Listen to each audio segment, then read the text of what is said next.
Muy buenas noches tengan todos ustedes, bienvenidos a Memorial del 2024. Se le llegó el tiempo al Poder Judicial Federal y pues ya tiene verdugo incluso, y es el propio exministro Arturo Saldívar. ¿Quién iba a decirle a Norma Piña que este intento, no solo de denostar, sino incluso de llevar a juicio a Arturo Saldívar con aquella pretendida jugada de varias bandas que incluso impactaría a la presidencia de la República, se le iba a revertir y que además a la postre la posición que va a tener Arturo Saldívar, ahora ya nombrado en el gabinete, no propiamente en el gabinete porque eso es imposible, pero sí como uno de los asesores más directos de Claudia Sheinbaum, la virtual presidenta de la República, en un área fundamentalmente encargada de supervisar las reformas estructurales, pero sobre todo las legales que propuso el presidente Andrés Manuel López Obrador, él, Arturo Saldívar, el que trató de ser denostado, enjuiciado y sojuzgado por Norma Piña, va a ser el verdugo del Poder Judicial en muchos sentidos y que incluso se va a encargar a la postre de darles las gracias no solo a Norma Piña, sino a cada uno de los integrantes de la Suprema Corte de Justicia de la Nación y al Consejo de la Judicatura, ambos presididos justamente por Norma Piña. Este nombramiento que le ha dado Claudia Sheinbaum al exministro Arturo Saldívar tiene mucha cercanía no solo con la Consejería Jurídica de la Presidencia de la República, sino con la Secretaría de Gobernación, dos de los órganos fundamentales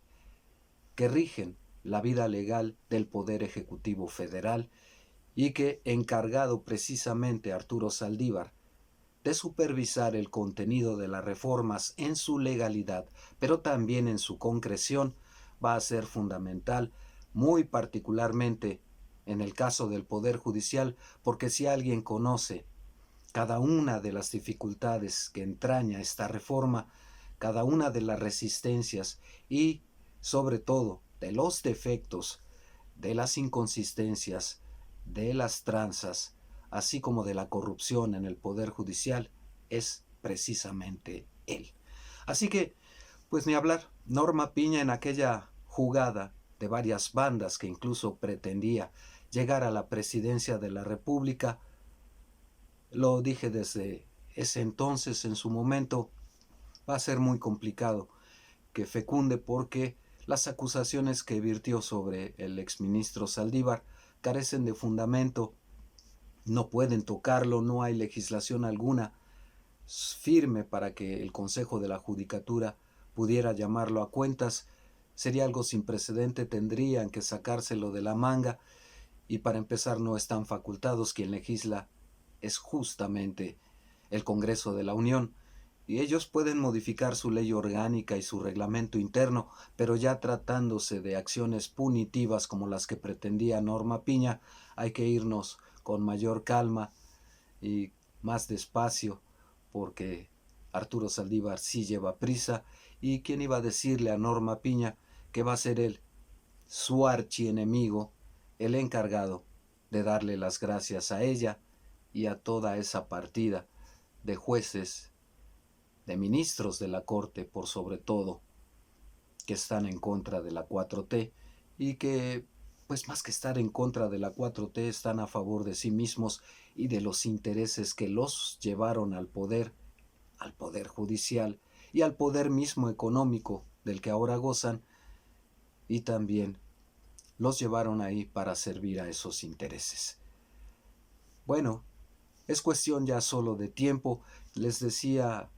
no recuerdo si en alguna otra entrega les comenté, que esta reforma al Poder Judicial va a tardar un poquito más, no hasta 2035, 2045, como pretendían los ministros de la Corte, diciendo, cuando yo me muera entonces sí hagan del Poder Judicial lo que quieran.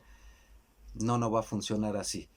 Va a llevar algo de tiempo porque en los procedimientos, en lo que se establecen las normas, en lo que se establece el presupuesto, en lo que se da la reglamentación para llevar a cabo la elección de jueces, ministros y magistrados,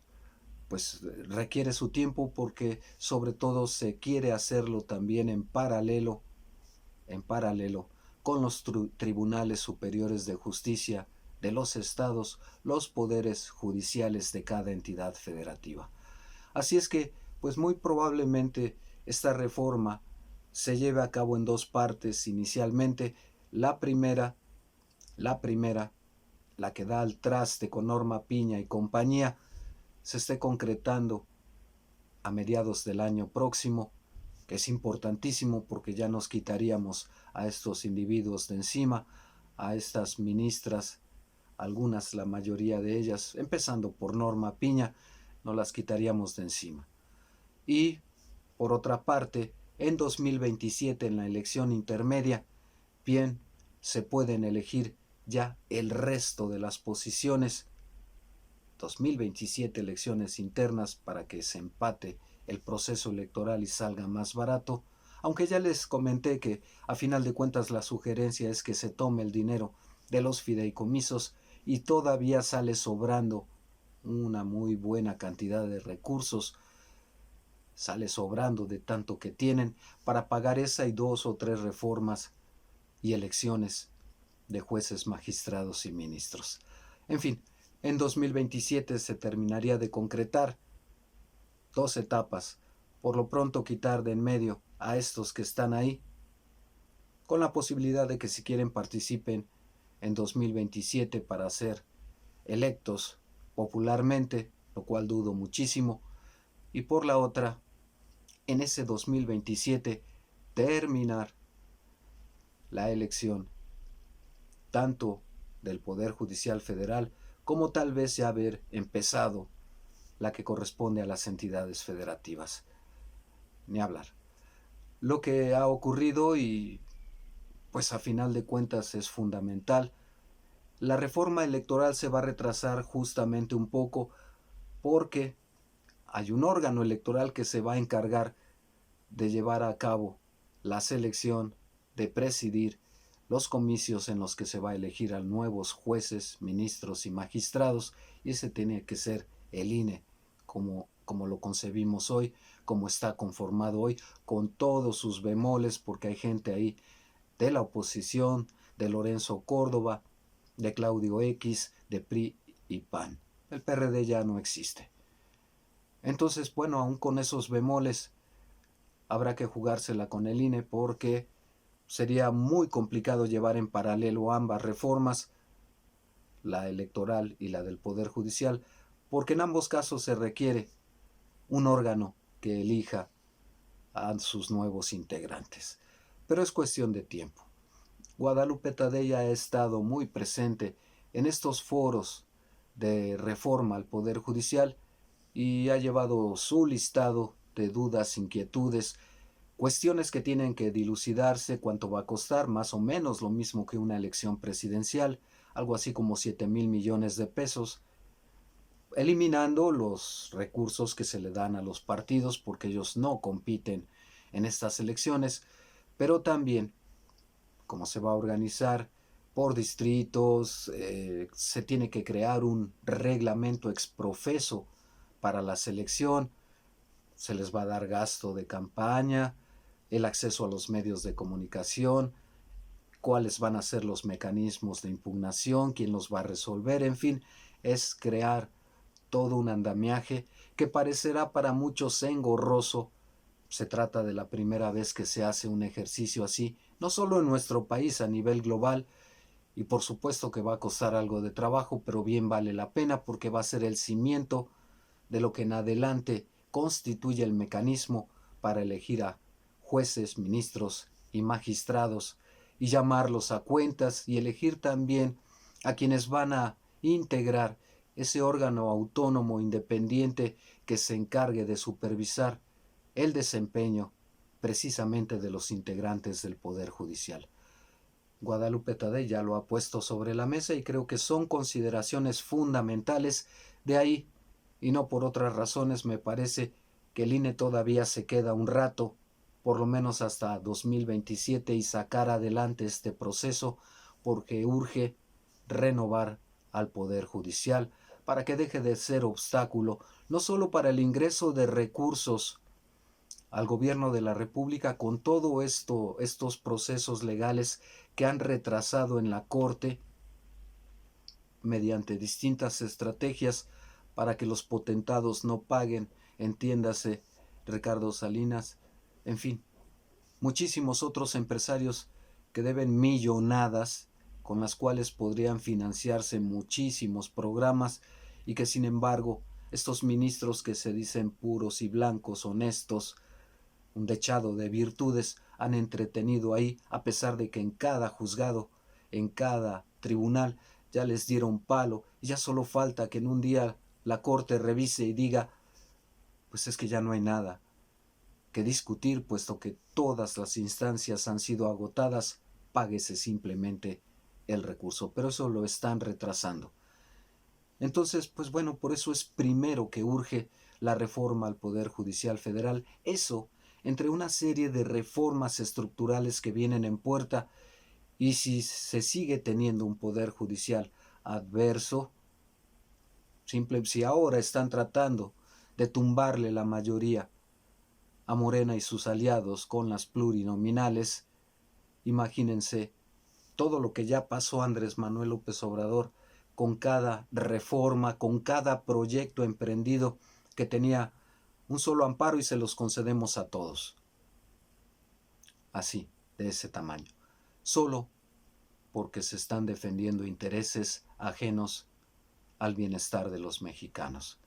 En fin, ni siquiera sin haber juzgado las cosas de fondo, simplemente porque el juzgador considera que eso no se discutió lo suficiente a criterio de quién es suficiente o no suficiente, pues tendría que ser del Congreso mismo y no de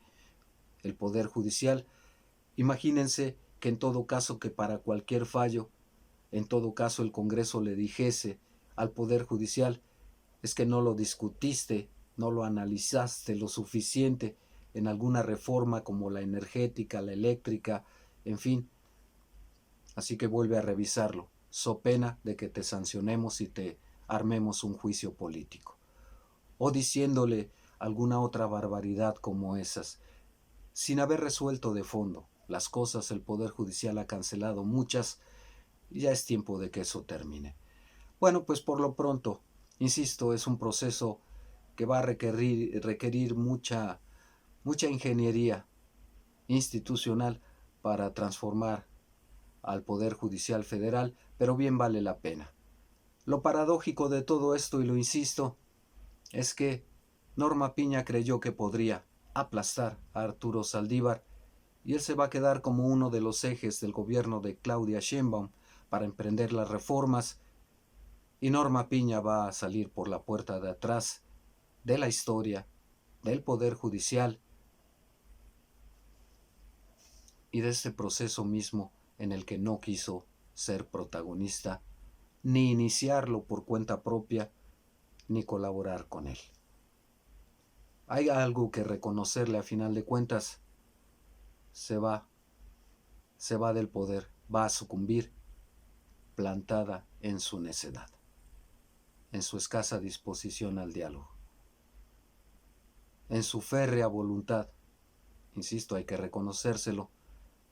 de así me muero sin cambio alguno, simplemente porque así soy, y este es el interés que protejo. Paradojas, insisto, ¿quién le iba a decir que su archienemigo al que trató de pisotear terminaría diciéndole adiós? Hasta aquí por ahora. Comentarios, críticas, sugerencias son bienvenidos. Denos un like, suscríbanse, cuídense mucho. Hasta pronto.